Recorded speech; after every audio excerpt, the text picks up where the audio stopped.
People in the fashion world don't usually speak out. They whisper, they distance themselves quietly, they simply stop answering calls. And when it comes to Meghan Markle, that silence has become deafening. Behind the polished smiles and red carpet flashes, there's a growing resentment simmering beneath the surface. 2022, she was given this to put on for this photo shoot, and basically the story is New York Post on its famous gossip page 6 reporting yesterday, I believe it was, that she walked off with it. She just walked off with it. And she's been confronted with this, basically saying, as we say in Britain, did you nick that dress? Did you steal it? Did you steal it? Designers who once rushed to dress her now reportedly want nothing to do with her, and the reasons are stacking up fast. It starts with something that sounds simple, but in fashion, it's unforgivable. When designers loan clothing, those pieces are meant to come back. They're not gifts, they're investments. And yet, time and again, Meghan Markle has been accused of holding on to loaned outfits far longer than agreed, or allegedly not returning them at all. For fashion houses, that's not just rude, it's costly. Some of these garments are meant for resale, reuse, or future shoots. When they vanish, so does money. One particularly explosive story involved a $1,700 designer dress loaned for a magazine shoot. The explanation given by her team, that it needed to be kept safe from so-called creepy superfans. But inside fashion circles, that excuse didn't land. Instead, it raised eyebrows, tempers, and a serious question. Why were so many items simply never coming back? And then the accusations escalated. Not just borrowing, but allegedly keeping, quietly absorbing loaned clothes into a personal wardrobe. In blunt industry language, some designers have accused her of stealing. That single word has traveled fast, and it has consequences. The resentment only deepened when similar stories surfaced from film and production sets. Clothes and materials loaned specifically for filming were reportedly never returned. Instead of being handled as professional assets, they were treated as personal property. For designers who rely on trust, that behavior feels like betrayal. Why would anyone risk lending high-end designs to someone with a reputation like that? But it doesn't stop at missing garments. Designers also care deeply about how their creations are worn, fit, tailoring, presentation. And this is where another major grievance comes in.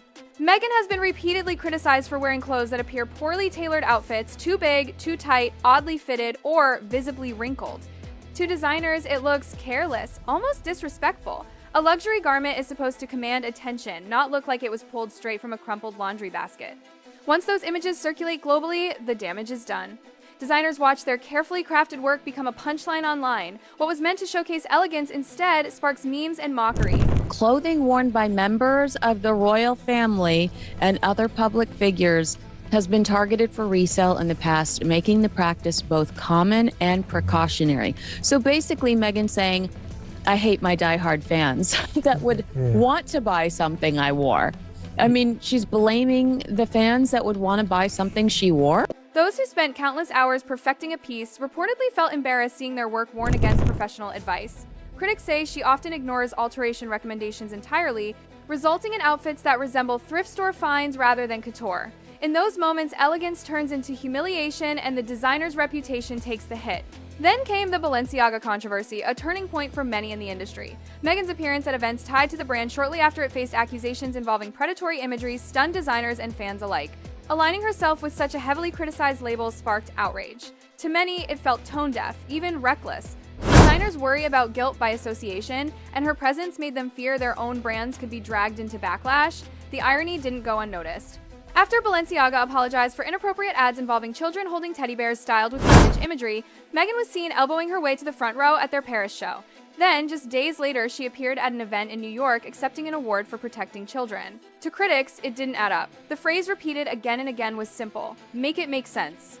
As her relevance appeared to wane, insiders claimed Meghan was desperate to reinsert herself into elite spaces. Her appearance at Paris Fashion Week wasn't organic, it was reportedly self-invited. This rather bulky column dress, this looks a little intense. I feel like this doesn't fit her very well.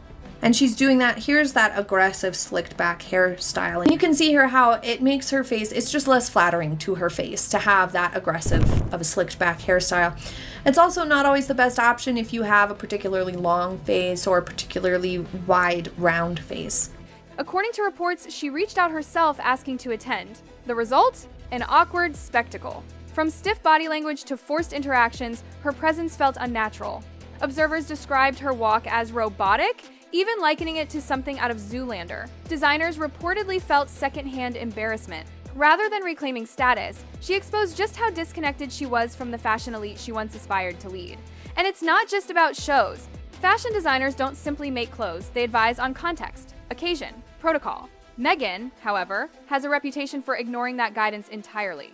From ripped jeans during formal engagements with Prince Harry to outfits deemed inappropriate for royal settings, she repeatedly missed the mark. Tight dresses during pregnancy. Light-colored outfits that became see-through under flash photography. Each misstep fueled criticism and made brands increasingly cautious.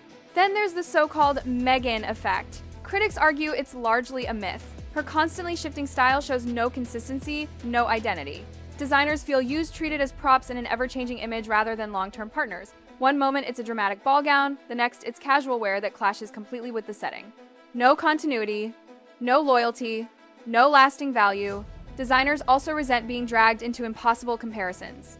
Meghan frequently positions herself alongside Kate Middleton, Princess Diana, and Hollywood A-listers. For designers, that's a nightmare. They're expected to recreate magic under entirely different circumstances, budgets, and scrutiny. After months of work, their designs are used as tools in comparison games they never agreed to play. Behind the scenes, insiders describe Meghan as stubborn and resistant to advice. Stylists claim she overrides professional input and insists on her own vision. That refusal to collaborate leads to mismatched ensembles that fail to flatter or suit the moment. Designers value teamwork. When a client won't listen yet blames the clothes, resentment grows fast. Even with unlimited access to top-tier stylists, the repeated missteps suggest not incompetence, but refusal to work as part of a team. Designers hate clients who won't listen. Fashion houses also value loyalty. Meghan, however, is known for hopping from one label to another. One day you're in, the next you're discarded. Designers don't want to invest time, energy, and resources into someone who treats them as disposable. And finally, there's the issue of credit. Fashion thrives on recognition. Designers expect acknowledgement, gratitude, and professionalism. There's a widespread belief that Meghan doesn't consistently praise or uplift the creatives behind her looks. Interviews focus on her style, her choices, not the people who made them possible.